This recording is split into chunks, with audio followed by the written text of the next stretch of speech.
بھلا جو شخص یہ جانتا ہے کہ جو کچھ تمہارے پروردگار کی طرف سے تم پر نازل ہوا ہے حق ہے، وہ اس شخص کی طرح ہے جو اندھا ہے، اور سمجھتے تو وہی ہیں جو عقل مند ہیں، جو اللہ کے عہد کو پورا کرتے ہیں اور قول و قرار کو نہیں توڑتے، اور جن رشتوں کے جوڑے رکھنے کا اللہ نے حکم دیا ان کو جوڑے رکھتے اور اپنے پروردگار سے ڈرتے رہتے اور برے حساب سے خوف رکھتے ہیں، اور جو اپنے پروردگار کی خوشنودی حاصل کرنے کے لیے مصائب پر صبر کرتے ہیں اور نماز پڑھتے ہیں، اور جو مال ہم نے ان کو دیا ہے اس میں سے پوشیدہ اور ظاہر خرچ کرتے ہیں اور نیکی سے برائی کو دور کرتے ہیں، یہی لوگ ہیں جن کے لیے عاقبت کا گھر ہے، یعنی ہمیشہ رہنے کے باغات جن میں وہ داخل ہوں گے، اور ان کے باپ دادوں اور بیویوں اور اولاد میں سے جو نیکوکار ہوں گے وہ بھی بہشت میں جائیں گے، اور فرشتے بہشت کے ہر ایک دروازے سے ان کے پاس آئیں گے اور کہیں گے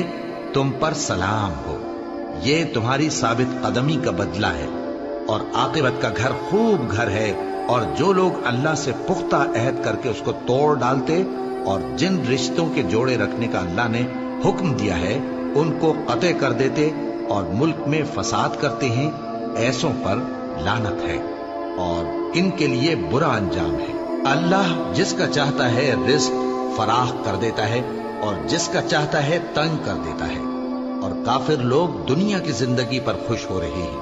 اور دنیا کی زندگی آخرت کے مقابلے میں بہت تھوڑا سامان ہے، اور کافر کہتے ہیں کہ اس پیغمبر پر اس کے پروردگار کی طرف سے کوئی نشانی کیوں نازل نہیں ہوئی؟ کہہ دو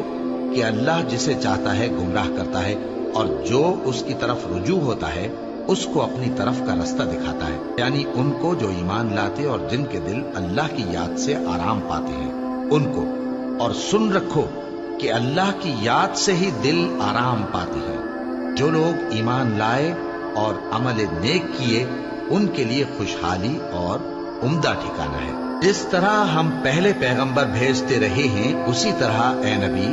ہم نے تم کو اس امت میں جس سے پہلے بہت سی امتیں گزر چکی ہیں بھیجا ہے، تاکہ تم ان کو وہ کتاب جو ہم نے تمہاری طرف بھیجی ہے پڑھ کر سنا دو، اور یہ لوگ رحمان کو نہیں مانتے۔ کہہ دو وہی تو میرا پروردگار ہے، اس کے سوا کوئی معبود نہیں، میں اسی پر بھروسہ رکھتا ہوں اور اسی کی طرف رجوع کرتا ہوں۔ اور اگر کوئی قرآن ایسا ہوتا کہ اس کی تاثیر سے پہاڑ چل پڑتے یا زمین پھٹ جاتی یا مردوں سے کلام کر سکتے تو کیا یہ لوگ ایمان لے آتے؟ بات یہ ہے کہ سب باتیں اللہ کے اختیار میں ہیں، تو کیا مومنوں کو اس سے اطمینان نہیں ہوا کہ اگر اللہ چاہتا تو سب لوگوں کو ہدایت کے رستے پر چلا دیتا، اور کافروں پر ہمیشہ ان کے اعمال کے بدلے آفت آتی رہے گی یا ان کے مکانات کے قریب نازل ہوتی رہے گی یہاں تک کہ اللہ کا وعدہ آ پہنچے۔ بے شک اللہ وعدہ خلاف نہیں کرتا۔